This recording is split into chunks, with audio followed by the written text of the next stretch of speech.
Olá, que bom ter você por aqui novamente com a gente em mais um episódio aqui do nosso podcast do projeto Circulando, que, como eu sempre digo, é para que todos nós tenhamos o direito de continuar circulando livremente, sendo quem nós somos. E hoje eu estou recebendo novamente aqui no nosso podcast meu querido amigo Emerson Vicente. O Emerson que esteve aqui com a gente no início do nosso projeto, quando a gente ainda não fazia videocast, era só por áudio, e ele esteve com a gente lá no início do projeto e agora volta para conversar sobre um tema extremamente importante, relevante e necessário que a gente discuta. Emerson, querido, mais uma vez, seja muito bem-vindo aqui no Circulando, esse espaço que também é seu. Obrigado, Alexandre, novamente pelo convite. Vamos falar sobre circular nas escolas com tranquilidade, que devem ser espaços amáveis, espaços onde aceitam a diversidade, né? Você sabe que o tema que eu mais adoro, o tema que eu trabalho é sobre o bullying, né? Concretamente o bullying homofóbico.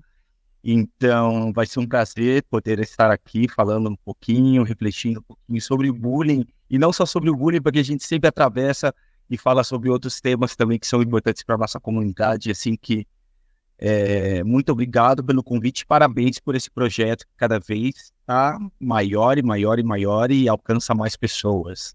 Imagina, querido, seja bem-vindo. E olha só, você que está aí acompanhando, não sai daí não, é rapidinho, a gente vai para a nossa vinheta de abertura, voltamos num segundo e a gente vai conversar com o Emerson sobre o bullying homofóbico. A gente volta já.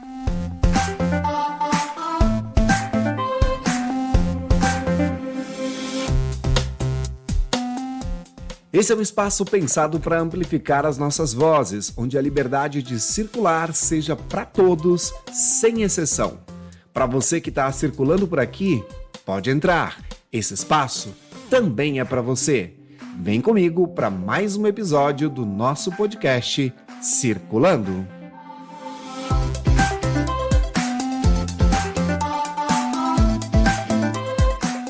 Emerson, querido, novamente bem-vindo aqui ao nosso projeto, esse projeto que também é a sua casa, você que esteve comigo desde o começo aqui, que torce, que vibra pelo projeto, que está sempre acompanhando. Eu queria que você se apresentasse brevemente, você é psicólogo, mais especificamente da psicologia social, você é PhD, você é um cara super estudioso dessa área, eu queria que você se apresentasse para que as pessoas conhecessem e soubessem um pouquinho mais quem é o nosso querido Emerson Vicente. Bom, o Emerson Vicente é uma pessoa muito interessada pelos nossos direitos, né? Eu costumo dizer que eu acho que no fundo, eu sou um pesquisador que luta pelos direitos humanos. Eu sou sou historiador de formação. Minha primeira carreira ela foi em História na Universidade Estadual de Londrina, depois eu fui para Barcelona, isso daí foi em 2006. Em 2008 eu entrei na Faculdade de Psicologia da Universidade de Barcelona, então eu me formei psicólogo.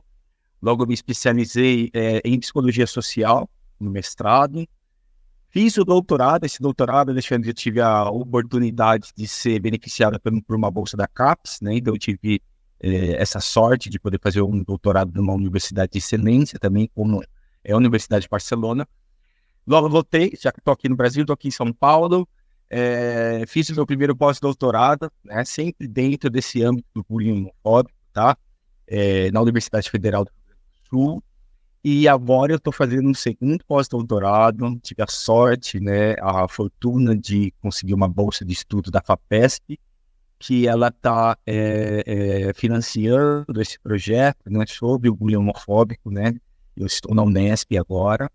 E a gente vai trabalhar as estratégias de enfrentamento do bullying homofóbico, que a gente precisa conhecer, né, essas formas de comportamento, né, que tipo de comportamento as pessoas utilizavam, frequência, o que provocava na saúde dessa pessoa, né? Então, eu estou ao redor dessa temática, né, e a partir dessa temática também sempre estou envolvido com ativismo social em Barcelona. Eu sou um dos diretores do informe anual do Observatório contra a Homofobia da Catalunha, né? Então, aí lutando pelos nossos direitos, assim como você também. Querido, que bom. Então a gente já está vendo que é um homem estudioso, que é um homem que tem história, que consegue trabalhar esse tema. Mas, Emerson, fica aqui uma curiosidade, né? Você podia ter escolhido N outros temas para trabalhar. Por que a escolha do bullying especificamente? Olha, Alexandre, o bullying é uma coisa muito familiar para todos nós, né? Se a gente pensar na comunidade, no nosso coletivo LGBT, e perguntar quem não sofreu bullying, é muito complicada a resposta. A gente parece que é uma pergunta óbvia, né? Quase todos nós sofremos bullying, né? Pensando na nossa comunidade LGBT, né? Então, se você não sofreu de uma maneira direta, você sofreu de uma maneira indireta. Porque uma das maneiras mais normais, né, de ofender uma pessoa é chamar de viado, de bichinha, Então, essa normalização da linguagem está aí, né? Então, assim, eu acho que o bullying homofóbico, ele me atravessa, porque eu já, infelizmente, fui objeto também de acoso, de assédio, né? Por motivações homofóbicas. E o tema, na verdade, ele passou na minha vida e eu agarrei ele. Isso aconteceu na Universidade de Barcelona, né? Quando eu comecei a pesquisar sobre o acoso escolar, sobre o assédio escolar. E percebi o importante que era. E o louco, né, é que a gente muitas vezes não é consciente de que a gente sofria na escola. E quando a gente começa a profundizar um tema, começa a perceber, nossa, isso acontecia comigo, isso acontecia. Então eu fui me comprometendo cada vez mais com o tema, né, me interessando muito mais com esse tema, porque é um fenômeno muito comum, Alexandre. Isso acontece com muitas pessoas. A gente está falando aqui dos gays, né, ou das pessoas lidas como gays, das pessoas percebidas como gays, porque o bullying homofóbico não é somente gay que sofre bullying homofóbico, senão os meninos heterossexuais também podem sofrer bullying homofóbico. Como eu falarei, acho que a gente vai conversar sobre isso, né? Qualquer associação ao universo gay, qualquer associação ao universo feminino, né, independentemente se a pessoa é ou não é, né, homossexual, ela pode ser objeto, né, de assédio com motivação homofóbica, né? Então é um tema que atravessa todos nós, é um tema que afeta na construção da nossa identidade homossexual, né? Porque imagina, e se eu sou uma criança, um adolescente, e aprendo que ser gay, que ser homossexual é uma ofensa, como vai afetar isso na construção da identidade da pessoa? Diz que muitas vezes ela interioriza a violência, né? E um dos episódios muito interessante, muito bom, você estava falando sobre a homofobia interiorizada. A gente interioriza essas formas de violência, né? Então, da mesma maneira que a gente interioriza, a gente precisa desconstruí-la, né? Então, eu digo que um dos meus maiores objetivos de conhecer esse fenômeno que não é legal é justamente para desconstruí-lo. Por isso que eu estou muito interessado nas estratégias, tanto aquelas que funcionam como aquelas que não são legais, que é a maioria, infelizmente, das estratégias que utilizamos. Perfeito, Emerson. Excelente explicação. Então, mais uma razão para você que está aí acompanhando a gente continuar aqui nesse nosso papo. Apesar de o tema não ser um tema exatamente gostoso de se ouvir, é um tema necessário, é um tema importante, e é importante que a gente aprenda, inclusive, para falar sobre estratégias de combate ao bullying. Então, fica aqui com a gente, que o Emerson tem muito a contribuir. Existe, então, diferença entre bullying homofóbico e bullying em geral? A gente pode dizer isso, que existe? No bullying homofóbico, não só no bullying homofóbico, como o bullying que sofre a comunidade LGBT, se uma criança, né, ou um adolescente fala, pai, estão me chamando de viado na escola, pode acontecer que o pai diga, claro, estão te chamando de viado, então você tem que mudar o seu tom de voz. Você tem que se vestir de uma outra maneira. Então aí já começa a homofobia dentro da própria casa, né? Essa é uma característica desse tipo de violência. Muitas vezes, a pessoa, o primeiro lugar onde essa pessoa sofre esse tipo de violência é na própria família, né? Porque existe uma representação social, uma ideia de que as pessoas escolhem os gestos, que as pessoas escolhem o tom de voz, que as pessoas escolhem a maneira de andar. Então, essa pessoa ela acaba sendo culpabilizada, né, dentro da própria casa, porque sendo vitimizada uma segunda vez, uma dupla vitimização, né? Ela sofre a escola e o pai fala, ou a mãe fala, pode falar, né? Não são, evidentemente, todas as famílias que acontecem isso, mas pode falar, isso está acontecendo com você porque você faz isso, você é o culpado por isso. Então, isso é uma das características, né, do bullying homofóbico e do bullying que sofre o nosso coletivo. Outra característica, Alexandre, é a seguinte: existe uma naturalização e uma normalização da linguagem homofóbica. O que eu quero dizer com isso? Muitas vezes as pessoas ofendem, né, homofobicamente, ou seja, você está jogando futebol, né, e é muito comum um aluno dizer, viado, joga aqui, não sei o quê, você é lixa. Muitas vezes ele não está querendo dizer àquela pessoa, né, que ele é homossexual, mas a maneira de ele ofender tem um conteúdo homofóbico, e isso na nossa sociedade é totalmente normalizado. Essa característica nem todas as formas de bullying tem, mas o bullying que sofre a nossa comunidade, sim. Né? Então existe, digamos, o que nós falamos de uma normalização da homofobia, normalização da linguagem homofóbica, uma naturalização. As pessoas ofendem, chamando o outro de viado, de sapatão, né? E muitas vezes a pessoa, não é isso, mas eles usam esse tipo de linguajar para ofender. É uma outra característica dessa forma de bullying. Agora, quando você está dizendo isso, Emerson, e a gente aqui no podcast, eu até já entrevistei outras pessoas e conversamos sobre isso, que essa é uma característica muito marcante da nossa comunidade, né? Ou seja, qualquer tipo de preconceito que uma outra pessoa que pertence a uma minoria, ou pelo menos a um grupo minorizado, porque não necessariamente é a minoria, quando ela volta para casa, normalmente ela encontra iguais, ela encontra pessoas que sentem a mesma dor, que vão acolher essa pessoa em casa, que vão entender isso mais de perto porque conseguem compartilhar dessas mesmas dores. Quando a gente fala de bullying ou de preconceito com a comunidade LGBT, em geral, quando essa pessoa volta para casa, ao invés desse acolhimento, muitas vezes ela sofre, não sei se um novo bullying, mas talvez uma nova agressão, uma cobrança e uma questão muito forte sobre o que você mesmo falou, né? Ninguém escolhe ter o trejeito X, PTO, Z, o tom de voz e etc. Então, o que eu estou entendendo é que uma das características mais marcantes que diferenciam um bullying geral de um bullying homofóbico passa por aí. Dentro da própria casa, também não ter este acolhimento, né? Exatamente. Isso pode acontecer. Nós vivemos em uma sociedade, Alexandre, onde a religião é muito importante. E sabemos que grande parte das religiões, digo grande parte porque existem algumas religiões, né? Ou existe pessoas que aceitam de uma maneira aberta a nossa comunidade. Né? A gente não pode generalizar, mas normalmente a religião condena a homossexualidade, né?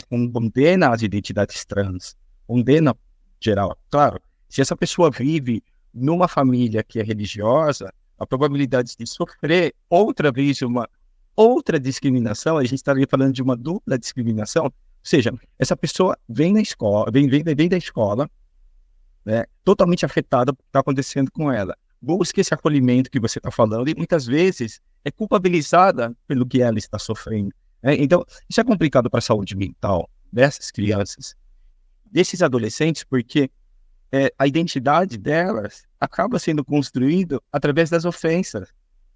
O que elas são xingamentos. E isso é muito complicado. Por isso que muitas vezes, Alexandre, a maneira de enfrentar essa violência é, muitas vezes, ficando quieto. Porque essa criança já sofre, esse adolescente já sofre da escola. E não sabe como que vai ser a resposta da família ante essa violência. Então, muitas vezes, essa pessoa acaba internalizando esse sofrimento. Isso provoca ansiedade, depressão. A pessoa acaba se isolando. Ela não quer conversar com ninguém. Tem dificuldades para fazer amizades. Muitas vezes não querem ir na escola. Quantas histórias de pessoas LGBTs que você conhece que abandonaram a escola? A escola, que deveria ser um contexto de acolhimento, na verdade é um contexto de sofrimento para muitas pessoas. Né? Então isso eu digo que o bullying, qualquer forma de bullying, tá? Bullying em geral, mas falando da nossa comunidade, do nosso coletivo, claro, é um problema de saúde pública, porque isso tem umas implicações a longo prazo tremendo, né? E a gente sabe, né, que que infelizmente essas pessoas podem chegar até cometer o suicídio. E aí, quando você diz isso, Emerson, eu fico pensando também numa outra questão aqui, que é a seguinte: ainda que esta criança, esse adolescente, essa pessoa que está na escola, por resistência, continue ali, vá à escola, de alguma maneira ela tem o aprendizado dela prejudicado, ela tem, de alguma maneira, essa absorção de conhecimento prejudicada de uma maneira diferente de uma criança que não está sofrendo isso. Porque mesmo que uma outra criança, por exemplo, esteja sofrendo algum tipo de bullying, que não deve acontecer com ninguém, e a gente não vai naturalizar aqui nenhum tipo de bullying, mas se essa criança chega em casa e encontra esse respaldo, ela pelo menos vai conseguir falar, vai conseguir trocar, vai conseguir ter talvez esse apoio dentro de casa. A criança que está sofrendo o bullying homofóbico não vai ter isso. Isso recai também diretamente sobre o processo de aprendizagem dessa criança, concorda? Concordo completamente. Imagina você ir para a escola, Alexandre, e você está hipervigilante, esperando, né? Porque as pessoas que sofrem bullying em geral, mas falando do bullying homofóbico, é aquela pessoa que antes de ir na escola, ela já está pensando naquele colega que vai chegar e que vai xingar ele quando ele passa naquele corredor para chegar até a sala de aula. Então imagina os processos de ansiedade que essa pessoa, de antecipação que essa pessoa está sofrendo, né? Isso é muito complicado. Então óbvio que isso vai afetar no aprendizado dessas crianças. É a mesma coisa de uma criança ir com fome para a escola. Se ela vai com fome, ela não vai se concentrar bem. Agora, se eu estou imaginando que os outros estão me observando, que os outros estão dando risada de mim, essa pessoa ela não vai aprender igual. Evidentemente, isso vai afetar muito no aprendizado dessas crianças e desses adolescentes. E aí, quando você diz isso, Emerson, eu preciso trazer agora uma outra questão que a gente sabe que o Brasil, primeiro que é um país imenso, de dimensões continentais, e a gente sabe que existem muitas diferenças, inclusive do acesso à educação, quando a gente fala de norte a sul do país, mas o que eu estou querendo dizer é o seguinte: se a gente ainda colocar as camadas que muitas dessas crianças e adolescentes LGBTs têm, isso pode piorar o cenário. Então, por exemplo, se for uma criança LGBT e negra, ela vai carregar mais uma camada. Se ela for uma criança LGBT negra e for uma pessoa com deficiência, mais uma camada. Ou seja, esse bullying homofóbico, ele vai se agravando em cima de outras camadas que muitas dessas crianças e adolescentes já trazem também, né? Totalmente. Totalmente. A interseccionalidade, todas essas características que interseccionam a nossa identidade e que podem ser eixos, né, de opressão, acaba complicando esse tipo de situação. Não é a mesma coisa uma criança, né, percebida como branca, né, que sofre bullying homofóbico, que uma pessoa negra, né, periférica, pobre e que sofre. Porque essa pessoa também ela não vai sofrer, né, discriminação somente no contexto educativo. Isso pode se estender para outros âmbitos sociais, outros âmbitos de socialização, né? Então se complica muito mais.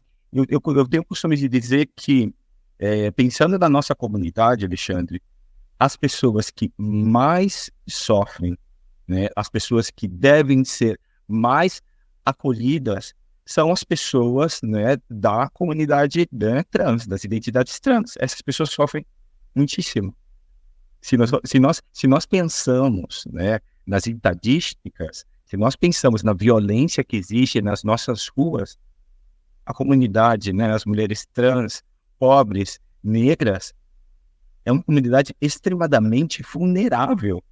Se essa pessoa ela é uma pessoa com deficiência, mais ainda. E daí você pode ir somando outras características, né? Tudo que diferencia, eu tenho o costume de falar que tudo aquilo que é diferente da média do grupo classe, né?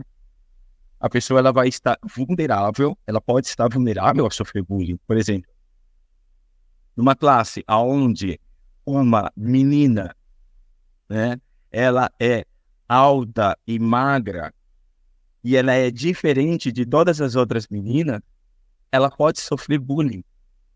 Uma pessoa que é muito inteligente, ela pode sofrer bullying. uma pessoa que usa óculos ou que tem um corpo diferente da maioria das pessoas desse contexto também pode sofrer.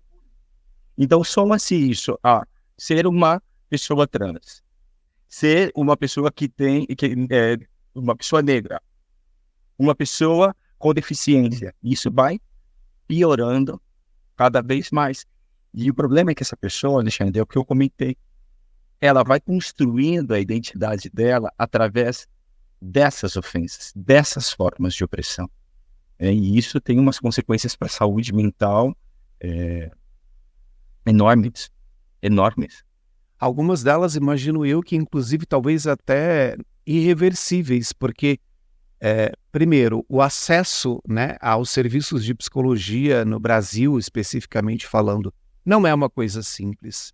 A gente ainda tem bastante preconceito com relação ao acesso a fazer uso, por exemplo, da busca de um apoio psicológico. A gente tem uma inacessibilidade, inclusive financeira, para que isso aconteça. Então, eu estou entendendo que muitas dessas pessoas podem passar a vida, inclusive, sem conseguir resolver essas questões que foram geradas lá na infância. Agora, quando você diz isso, Emerson, a gente está falando muito num contexto Brasil, mas eu sei que você também é professor na Universidade de Barcelona, você morou muito tempo em Barcelona, inclusive fez a sua graduação lá na Espanha. Existe diferença, você percebe isso entre o bullying homofóbico ou o bullying em geral, que a gente vivencia aqui no Brasil do que vivenciam as pessoas na Europa, por exemplo? Olha, Alexandre, existe uma diferença enorme, né? Primeiro porque nós somos o país líder em assassinatos e homicídios contra pessoas LGBTI+. Então, isso já é uma diferença. A gente está falando de números e de estatísticas. Então, a forma de expressão do bullying, né, nesse caso, o bullying homofóbico ou do bullying LGBTI-fóbico, é muito diferente das formas de expressão que tem em Barcelona. Agora bem, você pode me perguntar, então não existe LGBTfobia em Barcelona ou não existe homofobia nas escolas de Barcelona? Eu tenho um estudo, né, que ele foi publicado, inclusive, este mês, né, que eu falo de LGBTfobia em contextos sociais, né, em contextos educativos mais igualitários. Existe. Existe, sim.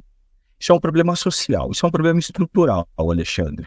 Esse problema estrutural, ele vai ter tanto aqui como no Marrocos, ou como em Barcelona, ou como nos Estados Unidos, ou como na Inglaterra. Ele vai ter, porque é um problema estrutural. Pensa, eu sempre trago um pouco da história também, né, para as pessoas fazerem uma reflexão. Pensa que até 1990, Alexandre, 1990, a Organização Mundial da Saúde considerava a homossexualidade como um transtorno mental. 1990. Então, nós estamos falando de uma organização mundial que considerava que nós éramos doentes mentais, né? Por isso que eu falo que é um problema estrutural. Isso afeta em todas as sociedades. Agora bem, as formas de expressão são diferentes, né? Nessas escolas que eu fiz essa pesquisa, os estudantes, eles foram educados na diversidade. Eles foram educados para respeitar os espaços eram mais amáveis. Os espaços aceitavam todos os tipos de diversidade. Mesmo assim, tinha. Só que, e é engraçado, esse estudo mostra que a maioria desses estudantes fala, eu já ouvi palavras como tal, ou eu já sofri tal. E você fala, nossa, mas lá tem tanta homofobia como aqui no Brasil? Não. Digamos que lá existe maior consciência, então, existe mais intervenções. A sociedade, ela pune de uma maneira mais dura as pessoas que exercem a LGBT. Por exemplo, faz 2 anos, teve uma pessoa, né, que inclusive um garoto brasileiro, um jovem brasileiro, que ele foi assassinado na Galícia. O que aconteceu? Esse jovem foi assassinado aos gritos de maricón, que seria viado. Houve uma manifestação e uma comoção social e todo mundo saiu das ruas a manifestar esse assassinato que houve na Espanha. Acontece isso no Brasil? A gente não tem pessoas aliadas e pessoas empáticas, né? Eu falo que o problema da LGBTfobia Não é um problema da nossa comunidade. Isso é um problema que as pessoas apontam para nós. Então, nós precisamos de pessoas aliadas. Precisamos de pessoas que nos ajudem. Nós precisamos de pessoas que condenem esse tipo e essa forma de violência. Então, claro, quando a gente fala do contexto educacional, do contexto educativo, sim que existe homofobia em Barcelona, sim, e ela tem que ser combatida, e ela deve ser combatida. A gente tem que erradicar esse tipo de violência. Só que a maneira como ela é expressada é diferente, né? Aqui no Brasil, é muito duro o que nossa comunidade sofre. E isso se vê de maneira explícita nas escolas. É só ver a gente aqui. Eu moro aqui em São Paulo. Muitas vezes eu estou caminhando nas ruas e eu vejo as pessoas em situações de rua. Quantas pessoas LGBT eu vejo em situação de rua? Por que essas pessoas estão na rua? Elas foram expulsas da escola, elas foram expulsas das suas famílias. Isso. Fora do Brasil, aí existem outras capas, a gente pode falar que a gente foi uma sociedade escravocrata, não é tão simples assim esse análise, mas isso, fora do Brasil, né, especificamente em Barcelona, a gente não vê esse tipo de violência, né, tão explícita, não tem assassinatos. Aqui as pessoas morrem por palavras como viado, sapatão, travesti. As pessoas morrem por isso. Por isso que a gente tem que tomar muito cuidado com a maneira como a gente fala. A gente tem que ressignificar a palavra, a gente tem que ressignificar, digamos, a ofensa, assim que a gente tem que ressignificar a ofensa.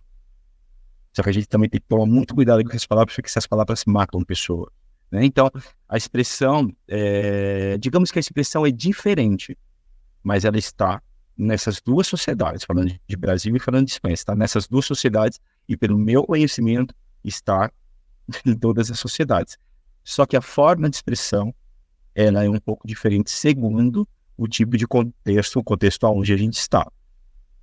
Entendi. Agora, Emerson, falando disso tudo, me vem uma questão. A gente já entendeu, esse bullying é diferente no Brasil, esse bullying ele tem características muito regionalizadas que são aí talvez estruturais, que são históricas, que tem todo um processo que acompanham esse bullying. A minha pergunta é, o que a gente pode fazer, então, para que esse bullying seja combatido? E aí, talvez, essa pergunta ela possa ser, não sei se dividida ou talvez, pelo menos, fatiada em duas frentes, que é, o que a gente, da comunidade LGBT, pode fazer contra esse bullying? E o que as pessoas aliadas, a sociedade em geral, os próprios educadores podem fazer com relação a isso? Quais são as alternativas que a gente tem? Porque, senão, me parece que obviamente, tudo isso é muito impactante, traz consequências terríveis para a vida das pessoas, como você tem colocado, mas a pergunta é, o que fazer, como que a gente combate isso? Olha, Alexandre, a maneira mais efetiva de combater esse tipo de violência, como qualquer tipo de violência social, qualquer tipo de doença social, como pode ser o racismo, é através de intervenções estruturais, né? O que são intervenções em termos estruturais e institucionais? Não adianta, né? Adianta, digamos, mas não é tão efetivo intervir somente na pessoa. A gente tem que intervir no contexto, né? Leis que condenam a homofobia, a lesbofobia, a bifobia, a transfobia, leis que condenam, né? A gente precisa de centros educativos que sejam espaços amáveis e que condenem qualquer tipo de violência. A gente precisa fazer uma educação, né, nas famílias e dizer, olha, existem pessoas que são diferentes, pessoas que falam de uma maneira, pessoas que sentem de uma maneira, existem pessoas que amam de uma maneira diferente. Então a gente precisa normalizar, né, e colocar dentro do que nós chamamos de normalidade social as nossas vivências, as nossas subjetividades. E isso a gente tem que fazer na estrutura. Porque se eu tento fazer um câmbio social através dos indivíduos, vai funcionar. Mas imagine que eu vá numa conversa no instituto. Vou e explico que a comunidade LGBT, explico quais são as diferenças, os tipos de violência que a gente sofre, etc, etc. Vai ter um impacto? Sim, vai ter um impacto. Mas imagine que um professor ou uma professora que é homofóbico vai e começa a fazer um comentário que condena a nossa comunidade.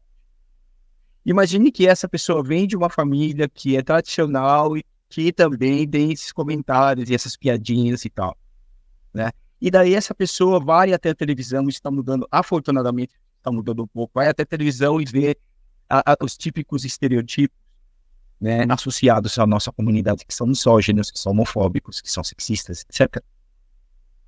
Daí essa criança, aonde eu fui, conversei com ela, ela acaba tendo influências de outros discursos que são opressivos, né? Então eu tenho o costume de dizer que não adianta somente esse tipo de intervenção, senão a intervenção ela tem que ser, né, em muitos âmbitos e principalmente nos âmbitos mais estruturais, porque aí sim a gente vai começar a ver um campo social positivo.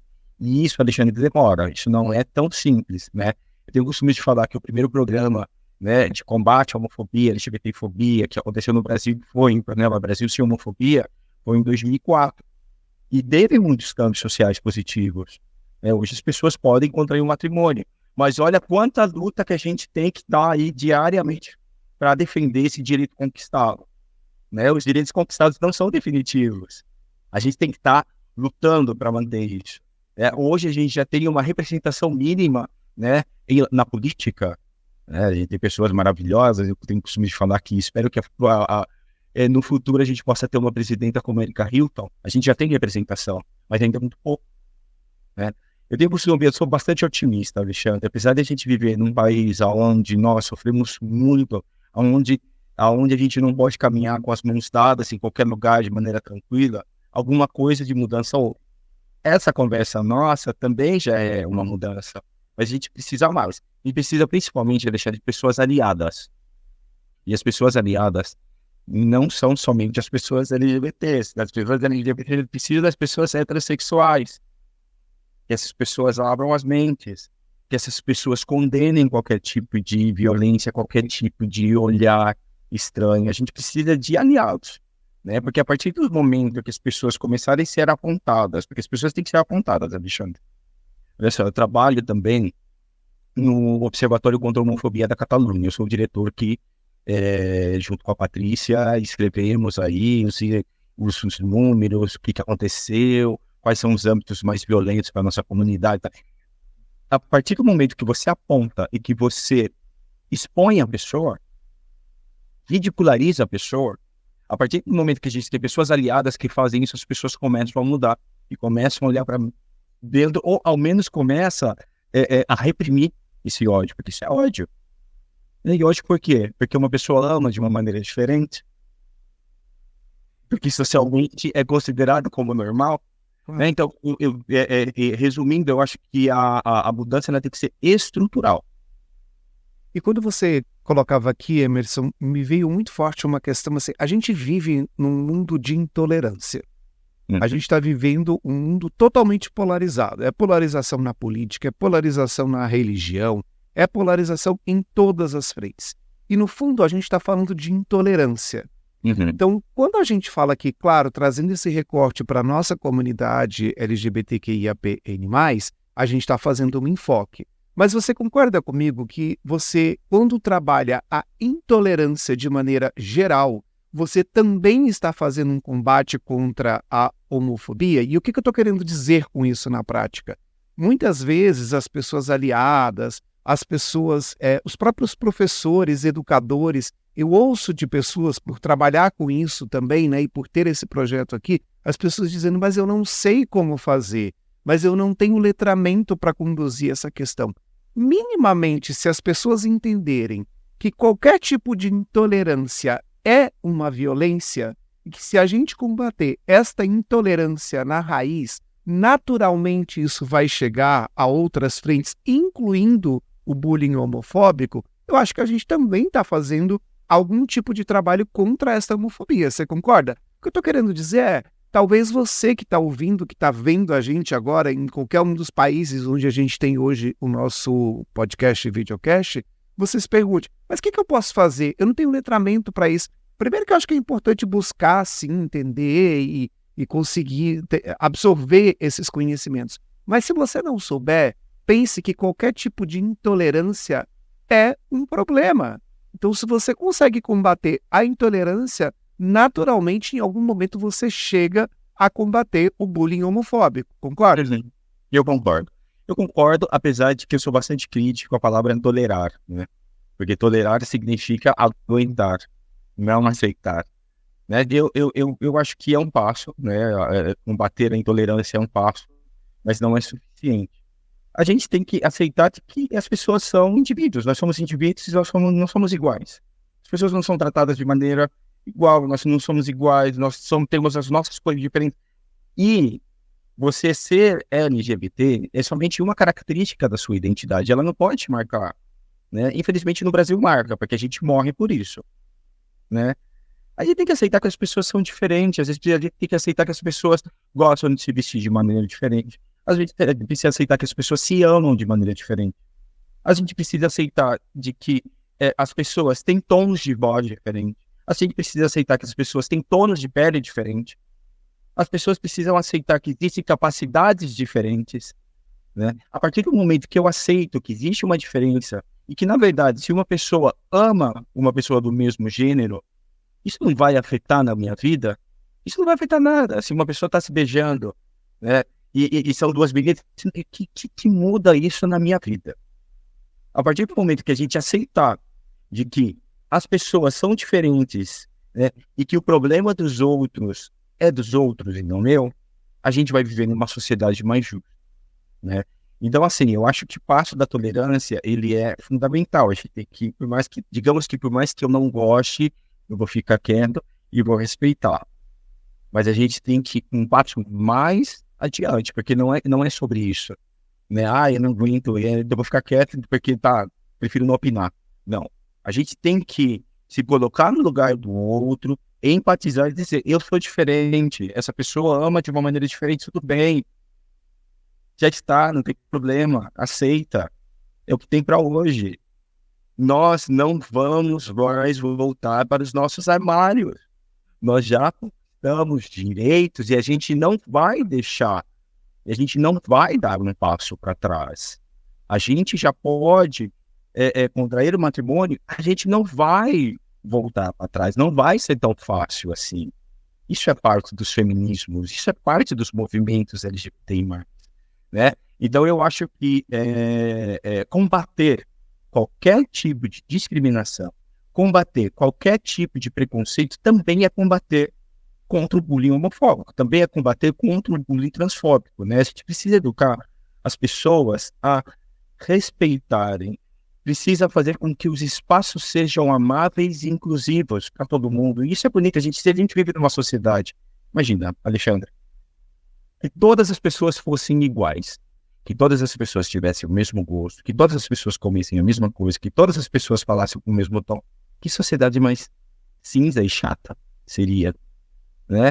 Então eu tenho o costume de falar que as nossas cores, né, não só as cores do nosso arco-íris, senão outras muitas cores que tem o nosso coletivo, ele simplesmente enriquece a sociedade, né? Porque diversidade é vida, nós somos diferentes, né? Então a aceitação, eu tenho o costume de falar que a aceitação, é o que tem, é isso. O que vai mudar na tua vida que uma pessoa ame de uma maneira diferente que você ame? O que muda? Com certeza. E Emerson, a gente falou bastante aqui, você trouxe esse recorte sobre a escola, sobre esse ambiente onde você tem crianças, onde você tem adolescentes, das consequências que isso pode gerar na vida adulta dessas pessoas. Mas agora eu queria que a gente conversasse um pouco sobre as pessoas que estão na vida adulta. Porque não é incomum, e como eu sempre digo, nós que somos da comunidade LGBTQIAPN+, nós não somos imunes a todos os preconceitos que estão aí espalhados pelo mundo, tampouco somos imunes a influências que isso geram sobre nós. O que eu estou querendo dizer com isso é que a gente vê muitas vezes essa homofobia internalizada e essa reprodução desse preconceito dentro da própria comunidade. E a gente pode citar aqui alguns exemplos. Os gays que são mais afeminados, as pessoas que são transexuais. Existem esses julgamentos e esses bullying dentro da própria comunidade LGBT. E aí eu quero fazer só um recorte aqui, que eu estou querendo trazer isso para a gente entender o que a gente pode fazer. Mas isso não é exclusividade da nossa comunidade, quando a gente fala de pessoas adultas, e a gente também não pode deixar que as pessoas definam que isso é a nossa culpa, porque não somos culpados por isso. No entanto, temos responsabilidade como pessoas adultas que somos quando reproduzimos esse bullying na vida adulta, porque isso inclusive pode mexer em gatilhos que essa pessoa teve lá da infância e que a gente está reproduzindo isso agora, concorda? São tipos de violências estruturais, né, Alexandre? Então imagina, eu sou uma criança, eu vivo num contexto. Esse contexto condena qualquer tipo de, qualquer signo do meu comportamento, das minhas atitudes que possam ser associados ao feminino, né? Então, essa pessoa, ela aprende a condenar de que a masculinidade, ela é aquela masculinidade rígida, que você não pode ter gestos, que você tem que ter um tom de voz, etc, etc. Então, assim, a gente vive numa sociedade estruturada com machismo, com homofobia. O machismo é um dos grandes pilares, por exemplo, da homofobia, né? Por isso que eu falo que o problema é estrutural. Então, essa pessoa aprende que isso é errado, né? As pessoas aprendem que é correto ser gay, tá tudo bem ser gay, mas você não pode ser afeminada. Isso é uma estigmatização ao feminino. Isso é misógino, isso é horrível, né? Mas a pessoa, ela vai e aprende isso. É um aprendizado social. Tudo que se aprende, a gente pode desaprender, mas essa não é a questão agora, a gente já chega aí. Então, claro, essa pessoa que foi educada nessa estrutura, muitas vezes, ela reproduz esses tipos de violência, ela reproduz que eu ter um corpo diferente do corpo normativo é feio. Então eu me sinto no direito de maltratar uma pessoa porque ela é gorda, porque ela é feia, porque ela tem uma barriga de tal maneira, ou ter... Você vai entender? São problemas estruturais. Por isso que eu falo que eu acho que um dos grandes pontos é que você tem que aceitar as pessoas que são diferentes de ponto. Se a pessoa fala de uma maneira diferente da que você gostaria, tá tudo bem, você não sente atração por determinados tipos de pessoa, tudo bem. Uma coisa é não sentir atração, outra coisa é você reproduzir o ódio. Outra coisa é você reproduzir a violência. Outra coisa é você reproduzir o preconceito, né? Então, Alexandre, a educação, nesse sentido, ela é fundamental, né? Por isso que eu falo, pessoas aliadas, pessoas que estão com a gente, são aquelas pessoas que, de uma maneira respeitosa, de uma maneira amável, faça com que essas pessoas, muitas vezes, que são do nosso próprio coletivo, façam elas pensar, porque também é complicado apontar uma pessoa de LGBT, você é homofóbico. Essa pessoa está sendo atravessada pela homofobia. Por quê? Porque isso é um problema estrutural. Ela é atravessada pelo racismo. Ela é atravessada pelo sexismo. Ela é atravessada pelo machismo. Então, a gente tem que fazer essas pessoas pensarem. Então, aquelas pessoas conscientes, né? Elas têm que ser amáveis também na maneira de educar. Eu sei que, às vezes, é chato, a gente sempre está tendo que educar as pessoas. Mas fazer e trazer essa pessoa, olha, por que você está falando dessa maneira? Você acha que isso não é um preconceito com respeito a isso? Qual que é a diferença sua dessa pessoa? Você se acha melhor dessa pessoa porque você tem um tipo de comportamento e a outra pessoa ela não tem outro tipo de comportamento? Então a gente tem que fazer as pessoas pensarem, Alexandre, e fazer as pessoas perceberem que muitas vezes elas estão sendo ridículas. Porque o preconceito e a discriminação é ridículo. Só que muitas vezes as pessoas não percebem isso. Então, colocar essa pessoa no lugar do outro, né, é muito importante. Eu tenho o costume de falar, né, assim, eu também sofri muita homofobia, né, eu sofri homofobia na minha família, eu sofri homofobia, né, principalmente com o meu irmão. E teve uma vez que o meu irmão chegou e falou assim para mim, você vai apresentar, né, essa pessoa, então eu quero que você apresente essa pessoa que era, no caso, o meu ex-companheiro, né, eu quero que você apresente como amigo. Porque o meu filho, ele não está preparado para que você apresente essa pessoa como namorado. E você coloca a pessoa em situação. Nesse caso, eu falei assim, olha, irmão, imagine que você venha com a sua esposa para Barcelona e eu falo para você, Eu não quero que você apresente ela como a sua esposa, eu quero que você apresente ela como a sua amiga, porque não pega bem aqui nesse contexto você falar que ela é sua esposa. Também a pessoa para. Então, fazer a pessoa se colocar no lugar do outro, né? Então, eu digo que, sim, é um problema também as pessoas da nossa comunidade, do nosso coletivo, que exercem preconceitos, que expressam preconceitos, discriminações. A gente tem que tentar fazer essas pessoas pensarem. Porque muitas vezes a nossa atitude o nosso comportamento, às vezes, é condenar essa pessoa. Você não tem que fazer isso, você não tem... Sim, é verdade. Mas eu acho que você consegue a mudança dessas pessoas, porque eu acredito na mudança, senão não seria psicólogo. Eu acredito que as pessoas podem mudar. Agora a gente volta para aquilo que eu falei, a gente já chega aí. Da mesma maneira que eu aprendo uma coisa, eu também posso desaprender. Então você tem que explicar para essas pessoas que o que elas estão fazendo não é legal, né? E isso também serve para as pessoas da nossa comunidade, porque as pessoas da nossa comunidade também são atravessadas pela LGBTfobia. Nessa linha do que você está falando aqui, quando a gente fala de escola, quando a gente fala de educação, a gente está falando de um processo que é formal e que as pessoas, enfim, estão frequentando aquele ambiente com esse objetivo de uma formação. Como é que você enxerga no Brasil esse trabalho, e eu diria que talvez no sentido didático, como é que isso está dentro das escolas, na tua percepção? Hoje a gente tem conteúdos, a gente tem disciplinas, a gente tem meios para que isso seja oficializado dentro da educação formal no Brasil? Olha, Alexandre, a gente tem, né, eu acho que existem principalmente docentes, né, que educam na diversidade, existem materiais, eu acho que a gente tem bastante, a gente está vivendo numa época que tem muita informação, né? Então a gente não pode reclamar de que a gente não tem informação e a gente não tem material para trabalhar no contexto educacional. Só que também a gente está atravessado por muitas coisas complicadas, principalmente em termos políticos, né? Hoje, você mesmo citou atrás, né, que existe uma polarização, né, enorme.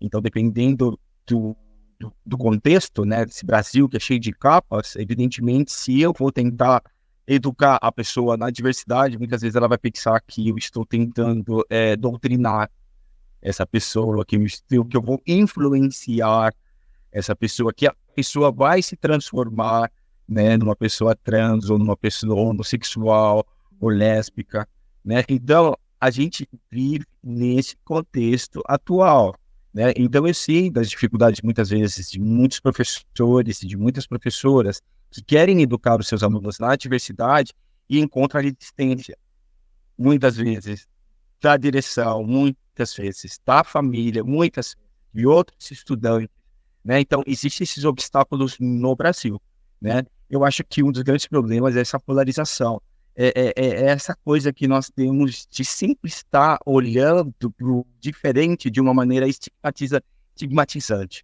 né? E aí, pensando no coletivo LGBT, a gente está, infelizmente, somos alvo, né, de muito ódio, de muita intolerância, de muito preconceito, né? Sim.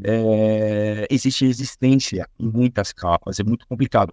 Eu acho que hoje nós temos material suficiente, eu acho que os movimentos sociais LGBT conseguiu muitíssima coisa.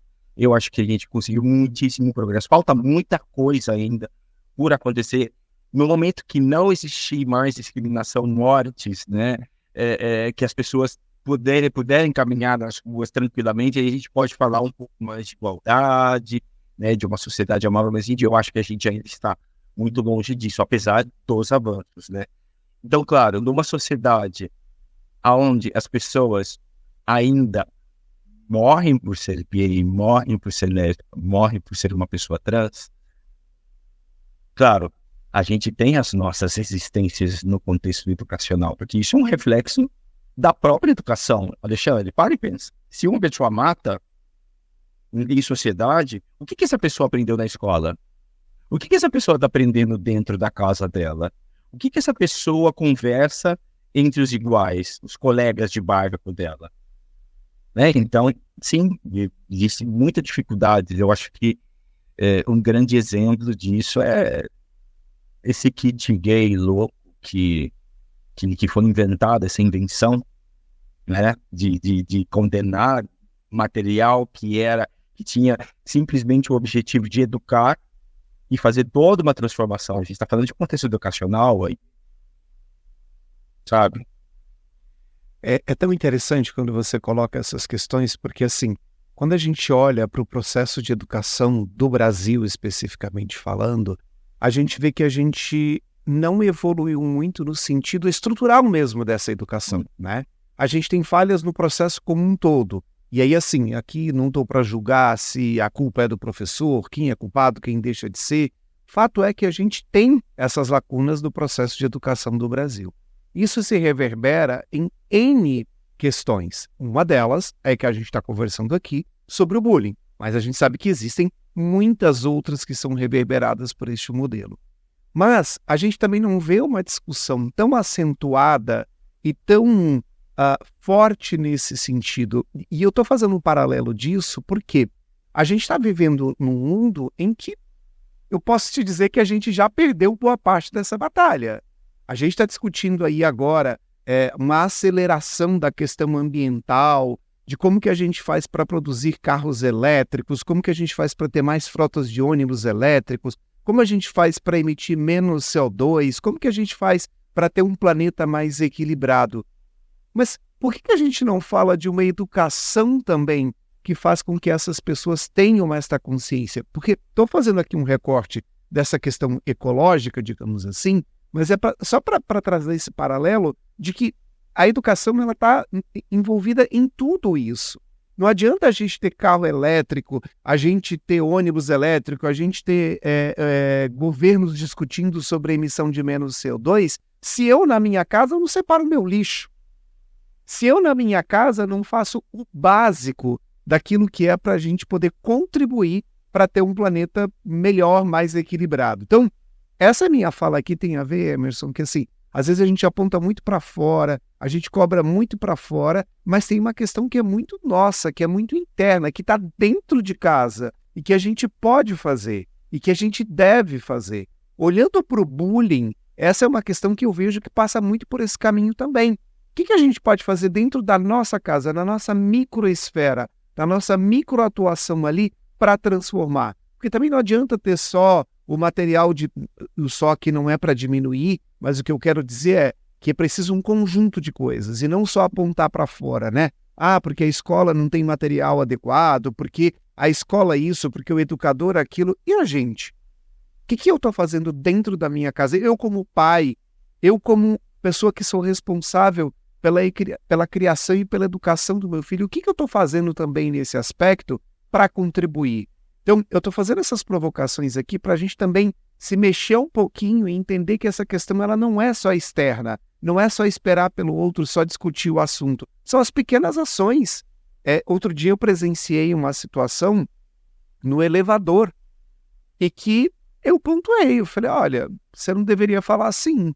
Isso, de alguma maneira, pode estar prejudicando essa pessoa. Claro que fiz uma abordagem educada, uma abordagem em que eu pude tratar isso de uma maneira em que a pessoa pôde entender, mas eu fiz ali na minha microesfera. E eu vejo que as pessoas esperam muito do outro, do governo, de não sei quem, e acabam não fazendo na sua microesfera aquilo que elas podem fazer. Concorda comigo? Totalmente. Eu não consigo entender, por exemplo, como pessoas que dizem que prega o amor, né, apontam o outro por amar de uma maneira que ela considera que seja errada, diferente, sei lá.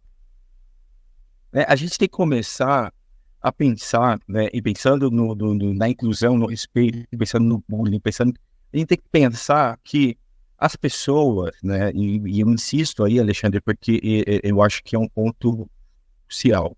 As pessoas têm que ser aceitas da maneira como elas são. Isso começa numa atitude pequenininha. Se eu vou na quitanda, se eu vou no supermercado, trato as pessoas com respeito. As pessoas elas têm que ser respeitadas. As pessoas elas precisam poder caminhar nas ruas de uma maneira tranquila, sem medo de que os outros vão olhar ou vão apontar para ela, né? A partir do momento, Alexandre, que eu como pai, ou eu como mãe, ou eu como pai, ou eu como mãe, né? Quando eu começo a mudar essas concepções e começo a dizer, né, um exemplo, a minha irmã chegou e falou para mim, meu sobrinho de 10 anos, olha, ele tem uma namorada. E eu falei assim, nossa, que legal. Como que é o nome da sua namorada? Ah, o nome da minha namorada é tal. Daí eu cheguei e falei para ele, mas você sabe que você pode ter um namorado também, né? Se você quiser. E que tá tudo bem. Ele falou assim, sei, tio, mas de momento eu quero ter uma namorada, uma criança de 10 anos de idade. Porque ela foi educada na diversidade, né? Eu tenho o costume de falar que uma das perguntas mais politicamente incorretas, Alexandre, é você perguntar o sexo do bebê. Ai, menino ou menina? Eu tinha uma professora que quando ela estava grávida, ela falava assim, é intersex. Você está entendendo? Então, essas pequenas atitudes, você considerar que existe uma diversidade, você considerar que existem outras pessoas que pensam, que sentem de uma maneira diferente de você, isso é um câmbio enorme, né? As pequenas expressões, nos meios de comunicação. Hoje a gente consegue ver novelas onde minimamente a gente está sendo representado. Antes, há 10 anos atrás, não há 10 anos atrás, ou há 5 anos atrás, ou há 20 anos atrás, a nossa comunidade, pessoas gays, homossexuais, como que eles eram representados na televisão? De uma maneira era uma caricatura, se ridicularizava o feminino, sempre era a típica pessoa, né, muito estridente, muito chamativa. Tá tudo bem se a pessoa é assim, o problema é você reduzir a comunidade a isso. Tá tudo bem que você seja feminino, tá tudo bem que você fale de uma maneira mais expressiva, tá tudo bem. Mas a gente não pode reduzir a nossa comunidade a isso, porque isso é estereotipo. Estereotipo é estigma, e isso provoca preconceito, e isso pode levar a discriminação, e isso pode levar a um assassinato. Né? Camadas, né, que vão se complementando. E quando você falava isso, Emerson, me veio aqui muito forte uma questão que é a seguinte, falando dessas microesferas e desse bullying, que muitas vezes eu vejo que as pessoas não é nem que elas não percebem, mas essa constituição social, ela está tão arraigada que faz com que a gente não preste atenção. Quer ver uma coisa? Vai numa loja de brinquedos. Uhum. Você vai ter seção para meninos e seção para meninas. E mais que isso, na seção dos meninos, você sempre vai encontrar aqueles brinquedos que levam mais para um lado lógico, para um lado que estimula essa criança, desde muito cedo, a pensar em processos que são mais estruturados mentalmente, o que vai fazer com que ela se interesse e que ela desenvolva um lado mental diferente de uma menina, porque se você for ali na seção do lado das meninas, você vai encontrar a boneca, você vai encontrar o fogão para a menina aprender a cozinhar, porque a gente já vai incutindo na cabeça da criança de que cozinhar é um assunto de mulher, que mulher tem que ficar na cozinha. Você vai encontrar os brinquedos que são da princesinha, que é para que a menina já entenda que esse papel feminino, frágil, inferiorizado, tem que ser da menina. Isso também é uma forma de estimular este bullying. Por que eu não posso, como pai, levar o meu filho e falar, escolhe o que você quiser? Por que as lojas têm que ter essa separação, por exemplo, de brinquedos para meninos e brinquedos para meninas? E eu não estou falando só da cor, não, porque ainda tem essa questão da cor, né? O azul, o rosa. Por que isso? E isso também é uma maneira que eu acho que a gente pode tratar e começar a mudar essa história. Outro dia eu conversava com uma pessoa super importante porque eu tenho um carinho enorme e que gera muita influência, porque é uma pessoa que pode tomar decisões em ambientes corporativos, e ela estava indignada, porque ela entrou numa dessas lojas e viu exatamente isso, os brinquedos para os meninos e os brinquedos para as meninas. Isso já começa ali, esse bullying. Claro.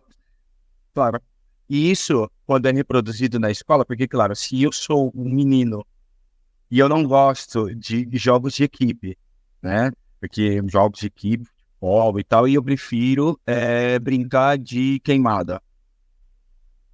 Eu já começo a sofrer bullying aí. Por quê? Porque existe uma divisão do que são esses gostos, do que são essas preferências, né?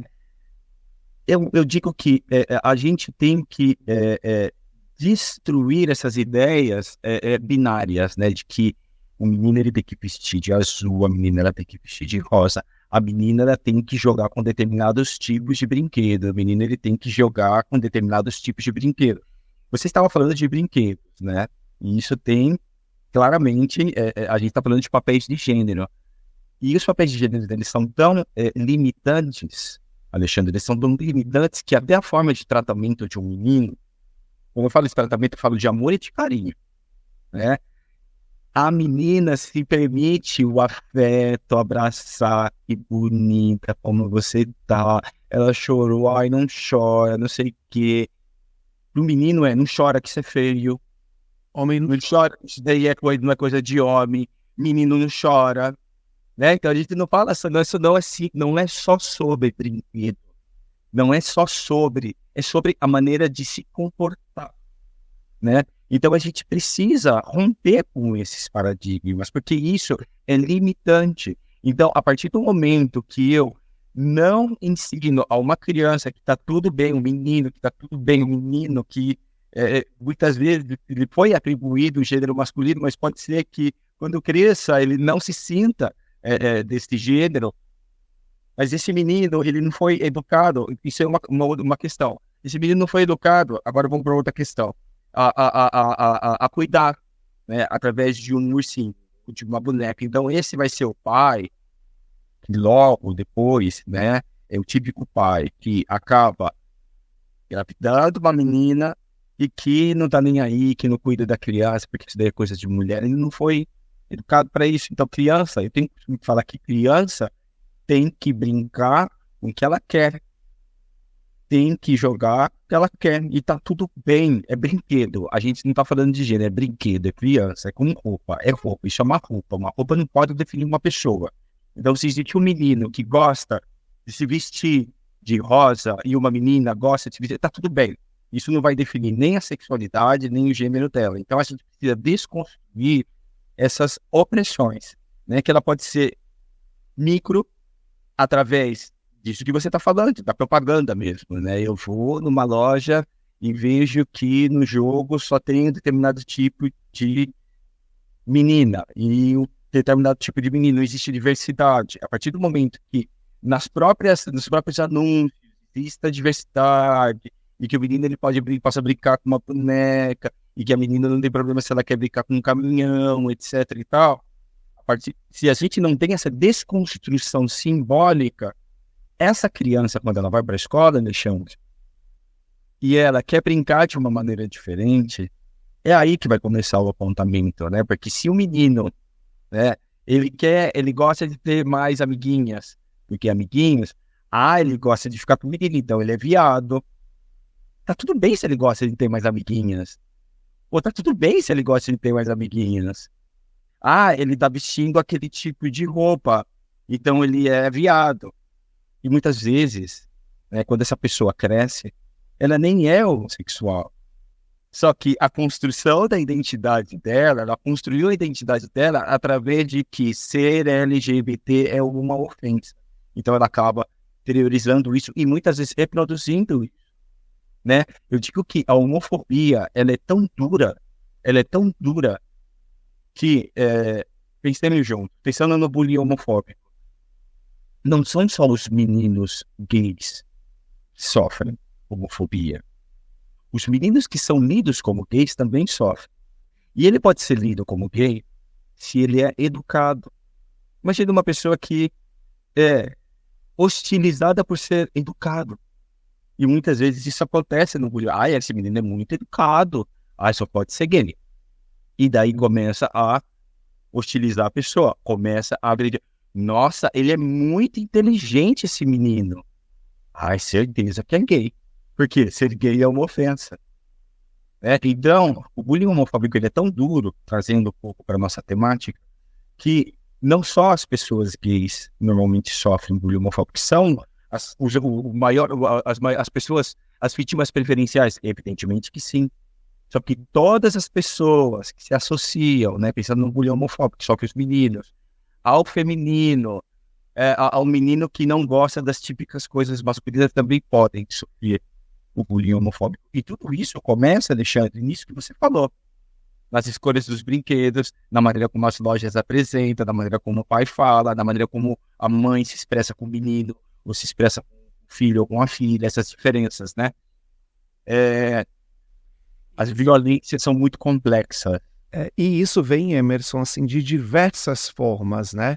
E quando você diz que não só a comunidade LGBT é impactada por este bullying, mas que também pessoas que não são da comunidade sofrem com isso, é porque essa maneira tão dura e esse bullying tão estrutural, ele acaba entrando, por exemplo, música histórica, Boys Don't Cry, né? Ou seja, traduzindo, meninos não choram. Um menino que ouve essa música desde criança, como é que você acha que ele se sente quando ele tem uma emoção mais forte que ele precisa e ele quer externar essa emoção? Ou seja, ele também está sofrendo uma consequência deste bullying, apesar de não ser da própria comunidade LGBT. Então, Boys Don't Cry tem filme, tem música, e aí acabei de falar aqui a questão das lojas, das roupas, o próprio chá de bebê, né? Tem que esperar o ultrassom para saber se vai fazer tudo rosa ou se vai fazer tudo azul, porque é isso que define, digamos que todo o enredo dessa questão do chá de bebê. Tudo isso é um estigma que a gente vai também reforçando e fazendo com que esse bullying atravesse muitas camadas e muitas estruturas da nossa vida. Vou te trazer um outro exemplo. Muitos de nós da comunidade LGBT, especialmente falo pelos gays da minha geração, a gente não pôde experimentar muitos esportes, porque o bullying nos impediu disso. Uhum. A gente não podia jogar futebol porque talvez fosse um trejeito, porque talvez não fosse o menino mais masculino como se esperava da equipe de futebol, né? Recentemente eu vi um filme sobre essa questão no esporte que foi muito interessante, inclusive, que é do rugby, né? Que é um esporte muito fechado nesse sentido, e tem um filme agora de um casal homoafetivo, né? De dois homens gays nesse filme. Mas o que eu estou querendo dizer aqui? A gente foi privado de praticar esportes muitas vezes. A gente foi privado de escolher alguns esportes para se desenvolver e, quem sabe, até ter uma carreira nisso, porque o bullying nos impediu. Então, esse bullying, ele tem diversos atravessamentos na nossa vida, né? O bullying, Alexandre, é uma coisa que fica, né? O bullying é uma coisa, porque a sua vivência na escola, pensa que depois da família, o principal contexto de socialização é a escola, né? Então, vamos nos centralizar na escola. Imagine que na escola você sofria, né? Porque você caminhava de uma maneira diferente, ou porque você se sentia... Claro, isso vai ter vai afetar de uma maneira tremenda. Aí tem pessoas, Alexandre, que passam a vida inteira. Quantas pessoas que você conheceu, né? Trago aqui, quantas pessoas você conheceu, que você soube? Nossa, essa pessoa, ela somente se assumiu como uma pessoa LGBT com 50, com 60 anos. Imagina o sofrimento que essa pessoa carregou ao longo da vida dela. A origem disso, digo, está na família, infelizmente é aí, mas essa pessoa atravessou também pela escola, ela foi na universidade e ela sempre foi tratada como esquisita e sempre foi hostilizada. Então, ouviu isso. Muitas vezes a pessoa, ela não é hostilizada de uma maneira direta, Alexandre, mas ela vê que outras pessoas sofrem, né, com aquilo que muitas vezes elas sentem. Então, eu posso ser uma pessoa que sou um estudante e que o bullying não seja direto a mim. Só que o meu colega, ele está sendo hostilizado porque ele gosta de meninos. Você gosta de meninos e a pessoa faz bullying com você. Então, o que eu faço? Eu vejo aqui e falo assim, eu não quero sofrer isso. Eu não quero que isso aconteça comigo na minha vida. Então, eu prefiro guardar esse segredo, eu não vou falar isso pra ninguém, né, como se isso fosse um problema. Então, eu vou conseguir uma namorada mesmo que eu não sinta atração por meninas. Então, eu vou vestir de uma maneira para as pessoas não me lerem como uma pessoa LGBT. E essa pessoa, muitas vezes, passa a vida inteira dentro desse armário. Imagine o sofrimento, imagine a quantidade imagine a ansiedade que essa pessoa chegou a sentir. Imagine a depressão que essa pessoa pode ter passado ao longo da vida dela. né? Então isso tem uma afeta na vida dessa pessoa de uma maneira muito dura, de uma maneira muito triste. E existem pessoas que só se libertam disso maiores, com 60, 70 anos de idade, né?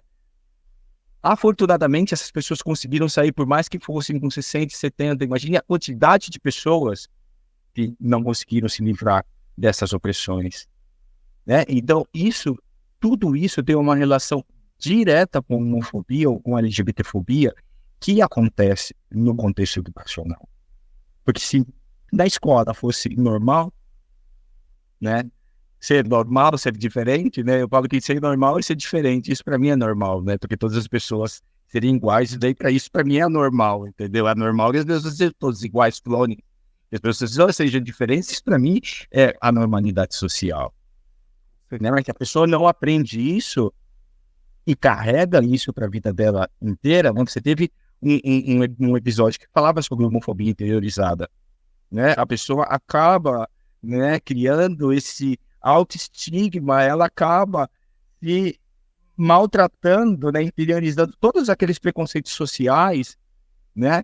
E essa pessoa fica tensa, ela não consegue viver, essa pessoa não é feliz. E aí está o bullying homofóbico também, Alexandre. Porque essas pessoas somente interiorizam o preconceito porque elas sofreram preconceito, ou porque elas viram preconceito. Porque senão ela não interiorizaria isso. É um aprendizado. É uma reprodução, né? Agora, Emerson, a gente está aqui se encaminhando para os minutos finais desse nosso papo, dessa nossa conversa. Eu sei que você está fazendo uma pesquisa, né, inclusive para a sua tese de pós-doutorado nesse sentido. E eu queria que você contasse um pouco sobre como vai ser essa pesquisa, como é que as pessoas podem responder. A gente vai deixar o link aqui na descrição do episódio. Então, se você vir esse episódio no futuro e o link não estiver mais disponível, é porque a pesquisa foi concluída. Mas se você está vendo agora, é importante que você clique no link e que você responda, porque isso vai te ajudar a gerar insumos para este trabalho e que é tão importante que o ambiente acadêmico tenha. Então, conta para a gente um pouquinho o que você está fazendo, que pesquisa é essa e como é que as pessoas podem responder. Olha, eu estou fazendo uma pesquisa que eu digo que é uma pesquisa muito importante, como todas as pesquisas, né? A gente sempre tenta trazer aqui para o nosso campo, né? É uma pesquisa sobre as estratégias do bullying homofóbico, né? As formas de comportamento que as pessoas fazem quando elas são afetadas pelo bullying homofóbico, né? O bullying homofóbico ele começou a ser estudado faz pouco tempo, Alexandre. Há 20 anos atrás não existia estudos sistemáticos com respeito a este fenômeno, né? Fala do bullying homofóbico que sofrem os meninos, né? Estou nesse campo de pesquisa. Então, a gente ainda está conhecendo as formas, as estratégias que essas pessoas utilizam. E o que acontece, né, quando uma pessoa utiliza uma estratégia, quando não utiliza, o que passa, né? Por exemplo, falando do apoio social, né? Uma das grandes maneiras, né, uma das grandes estratégias para colocar fim ao bullying, né, é você ter o apoio dos pares, dos seus iguais. Só que, no caso do bullying homofóbico, a gente já sabe que o apoio dos pares, ele fica comprometido por conta da homofobia. Por exemplo, se eu sou uma pessoa que estou sofrendo homofobia na escola, né, sou gay, e você é uma pessoa heterossexual, por mais que eu seja seu amigo, você vê que eu estou sofrendo homofobia, pode ser que você não venha me ajudar. Por quê? Porque você não quer ser associado à homossexualidade, porque a homossexualidade ela tem um estigma social. Então a gente já sabe que o apoio social ele é comprometido no caso do bullying homofóbico, né? Uma pessoa heterossexual, digamos, é mais ajudada que uma pessoa gay. Estratégias, entendeu? Então, o que eu estou buscando nessa pesquisa é profundizar nessas estratégias que as pessoas usam, como que foram os efeitos. Você ficou quieto, você ignorava a situação, e qual que era o seu efeito na sua saúde? Isso prejudicava, isso melhorava? Qual que é a consequência que teve ao longo da sua vida, né? Então, o que a gente está buscando, né, é entender essas formas, né, os efeitos que tinham as estratégias, as frequências. Você usava muito essa estratégia, usava pouco, né? Ela solucionou o problema, em que momento ela solucionou, para poder entender esse fenômeno. Então, a gente está, digo a gente, porque a pesquisa a gente faz em equipe, conjunto, né? A gente está buscando entender essas formas de comportamento. E para isso, a gente precisa de pessoas, né, que queiram contar as suas histórias, contar a sua vida, profundizar um pouco sobre algumas questões que muitas vezes, sempre são dolorosas, né? Não, existem algumas questões que podem ser empoderadoras. Isso aconteceu comigo e eu soube enfrentar dessa maneira e essa estratégia funcionou desta. A gente precisa também entender aquelas estratégias que foram positivas e que funcionaram e que existem. Não é a maioria, são as menos frequentes, né? Sim, é verdade, mas a gente também precisa entender essas formas de comportamento que funcionaram, né? Então o estudo ele vai um pouco sobre isso, sobre essas pessoas que tiveram uma vivência com um bullying homofóbico, que são sobreviventes desse tipo de violência. Eu não gosto de falar em termos de vítima, né? Porque colocar a pessoa como uma vítima é como se ela estivesse ali naquele lugar ainda. Não, nós sobrevivemos a isso, né? Nós fomos afetados por isso e sobrevivemos. E o que você fez? Eu fiz isso e não foi tão bom. Explica um pouco mais sobre essas questões. Eu fiz sobre isso e foi bom. Explica-me um pouco mais sobre essas questões. Então, eu busco pessoas que viveram isso, né? Então, a todas aquelas pessoas que estão ouvindo, circulando, que a gente acompanha o circulando e vejo que cada vez tem mais seguidores, né?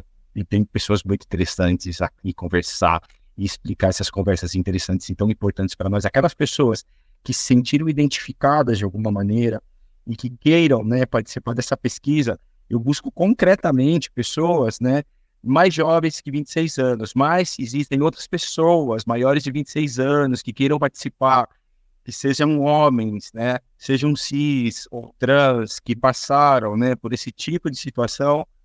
Eu convido a entrar em contato aqui comigo. O Alexandre vai deixar aqui o link, né, o e-mail, para que possamos conversar e será incrível se eu puder ter a colaboração de vocês para essa pesquisa tão importante. A gente precisa colaborar porque isso é colocar a nossa pauta também no mundo acadêmico, porque nós podemos ser o que queremos.